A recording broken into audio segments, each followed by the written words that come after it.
And went back out to my car, sat in the car, and I just screamed internally at God saying, no, I will not do it. I will not accept this life.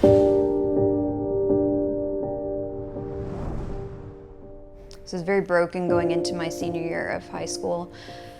I had a lot of destructive habits, and they began to increase, things like cutting. And it was shortly after I graduated that I found out I was pregnant. There was no doubt in my mind that I was carrying a baby. But for me, it was just, I don't want to have a baby. I don't want to be a mother. I told my best friend at the time. She said, I know this place you can go to get an abortion. I just said, okay, just called them and set an appointment. But I remember laying down back on the table, facing up the ceiling. I had one single tear that rolled straight back down to my hairline, and I remember feeling how warm it was, and that's the last tear I cried for years. I paid for death to enter my body, and it did. Physically, yes, but also emotionally and spiritually, I was just completely dead inside. I got more into cutting. I began drinking more. I just was a lot more careless with my body. I found myself a year later pregnant again. So I heard myself doing what I didn't even want to be doing, which was calling the exact same clinic that I swore I'd never step foot in again, and agreeing to a date and a time and a price and all of that. And I had an abortion set again a year later. A couple of days later, I got a phone call from my dad, and he asked me if I would go to dinner with him and my mom, and I immediately knew something was up. I heard my voice agreeing to it, even though I didn't want to go. I didn't want to tell them anything about my life. So I met them at the restaurant, felt super nervous and awkward, and my dad pretty quickly just got to the point saying that they wanted to give me the opportunity to share with them if there was anything going on in my life I wanted to tell them about, or anything they could maybe be a help to me with. And then he just sat there silently looking at me. And I felt so exposed. I felt like God had told on me to my parents, because there was no way that they could have known.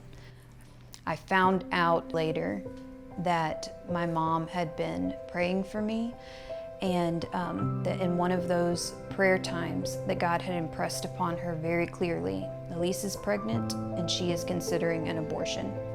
Took a minute and ate some more bread and told them everything's fine, and finished eating, went back out to my car, and I just screamed internally at God saying, no, I will not do it. I will not accept this life.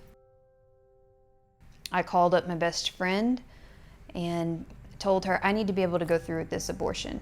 Let's get some drugs. And in that process, I thought that it would be like a confirmation for me and an escape from thinking about the abortion, but it was like God had my full attention. There was no escape. It felt like he was just wrestling with me all night long. And so I was like, okay, if I can't have an abortion, like I'm just gonna kill myself. Like I'll take us both out.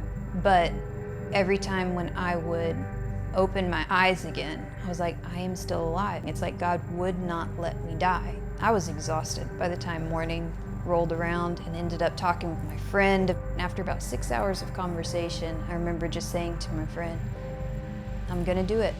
And I was saying it really to God, okay, I'm gonna do it. I'm gonna keep this baby.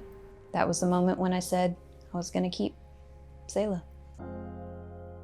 I came to my parents' house. I remember sitting on the bed, and I'm just gonna, in one conversation, put it all out there and explain the different things that I need help with, and that's what I did. But at the end of that conversation, we're like, we love you. We're here for you no matter what. At the time when I had the abortion scheduled for Selah, I was just thinking about what was happening in my life right then. But God knew, and he had this whole beautiful plan that I couldn't even imagine. Motherhood did not shrink my life in the way that I thought or felt that it would, and so I'm so grateful for this huge family that he had designed to give me.